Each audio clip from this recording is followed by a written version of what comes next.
So you're thinking about starting self-defense and you're starting to look at some gyms, only you don't know how to tell the good gyms from the bad gyms. Well, in this video, we're gonna look at a checklist that you can actually physically go through and tick off to be able to find out whether that gym you've been visiting is good for self-defense or bad for self-defense. So let's do it. So I've broken these down into 3 separate tiers. Tier number 1 is the absolute most important tier. If it doesn't tick all of the boxes in this tier, I would say completely write that gym off and don't go back there ever again. Tier 2 is stuff that it really should be covering, but if it doesn't, it's no big deal. However, if there is another gym in your area that does tick some boxes in tier 2, as well as all the boxes in tier 1, definitely go to that one instead. And then tier 3 is the stuff that's pretty rare and a lot of gyms won't actually cover it. But if you can find a gym that covers tier 1, tier 2, and tier 3, 100% go there. That's like finding an attractive man who's rich and also fit and also,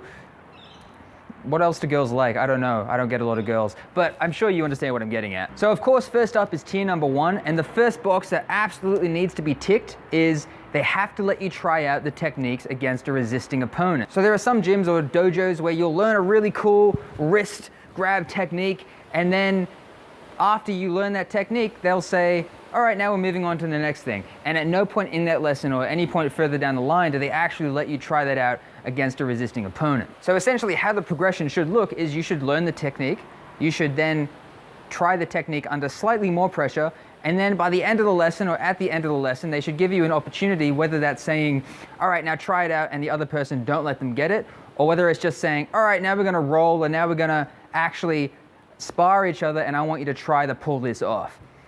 If they don't do anything to that kind of effect, then I'd say find somewhere else to train. And the second thing in the tier 1 list is it has to involve some kind of contact sparring that does not revolve around a point scoring system. So what I say when I mean that is boxing is contact, and it does involve points, but it doesn't entirely revolve around those points. So you can try to knock the other person out and win that way, but if you don't succeed on that, you can then alternatively win through the use of points.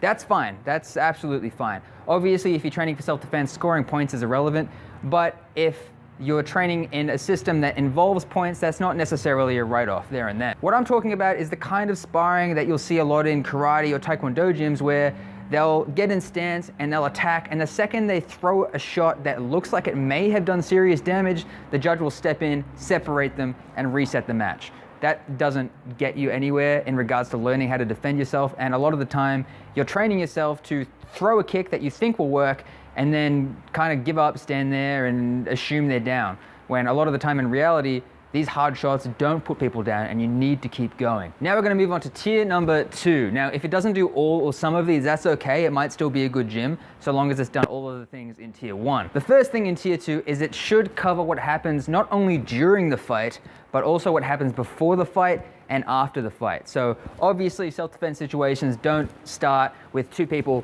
here. That's more of a street fight. That's not really self-defense. Self-defense, there's a lot of lead up to that event, and a lot of the time there's quite a lot of opportunities to either escape or take that person out before it actually gets to the point where you're in like the mutual combat zone, I suppose. And the second thing in tier number 2 is they should address weapons. So that's essentially defending against knives, bats, guns. Not necessarily all of those, but at least address weapon training in some way, shape, or form. If it's only hand-to-hand, it could still be good.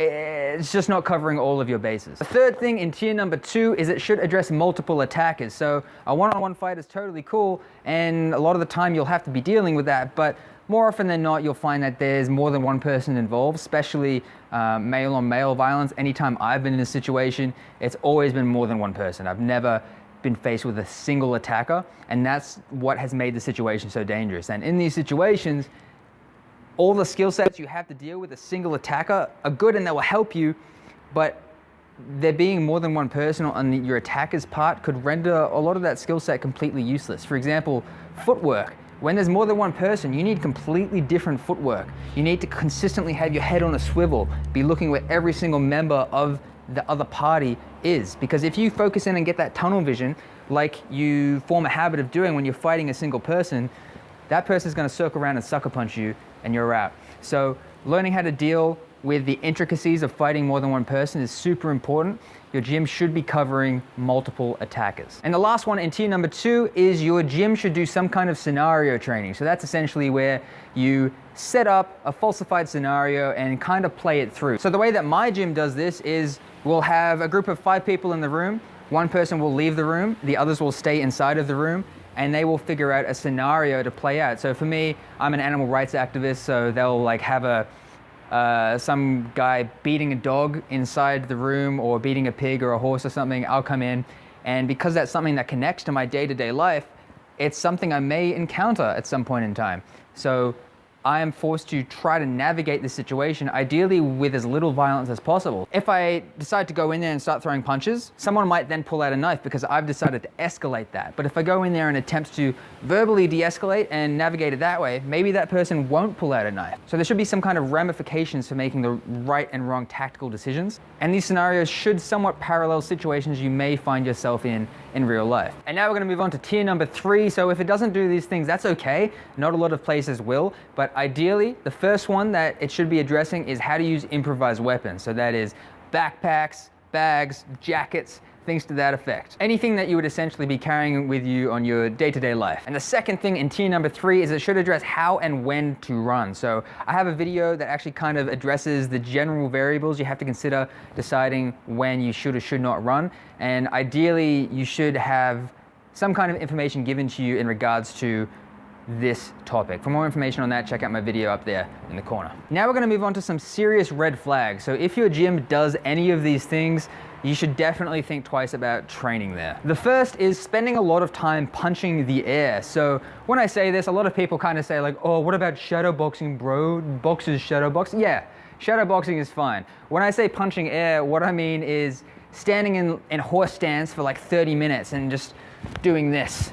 If you do any kind of air punching for an extended period of time without moving on to hitting pads or maybe even people afterwards, and that's a repetitive thing that you notice is happening, definitely that is a serious red flag. I'd be starting to look elsewhere. The second red flag is if your gym has a criteria for advancing in rank that revolves around absolutely impractical movements. Now, what I mean when I say that is if in order to get from white belt to the next belt, whatever the next belt in your particular system is, if in order to do that, you have to do a kata or some kind of pattern, and you don't have to display any kind of realistic or practical skill sets, that's not a good sign. So a more tangible comparison, in Brazilian Jiu-Jitsu, in order to be able to move from white belt up, you need to display how to effectively pass guard. So that's a situation you will find yourself in combat. So therefore, it makes sense that in order to go up in rank, you'll need to know how to deal with that situation. However, if in order to get from white belt to the next belt up, you need to display a particular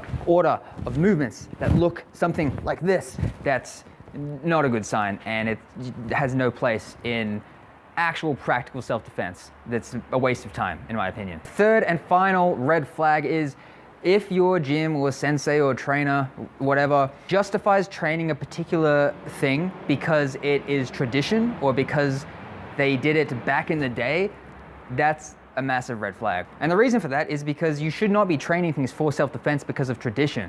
You should be training things for self-defense because they work. Whether a particular technique was invented 100 years ago or 2 seconds ago is irrelevant to me. What matters is how effective is it in helping me not be dead at the current moment and getting back home to my cat and my rats where I can be safe and eat Doritos. That is what matters. So if it's based off of tradition and not practicality, that's a red flag too. So I hope that this was helpful to anyone looking for a gym. If you have any more video ideas, please hit me up in the comments below. Other than that, if you want to see my training videos, make sure to follow me on Instagram, which is here now. And of course, as usual, thank you to everyone who helps me out on Patreon.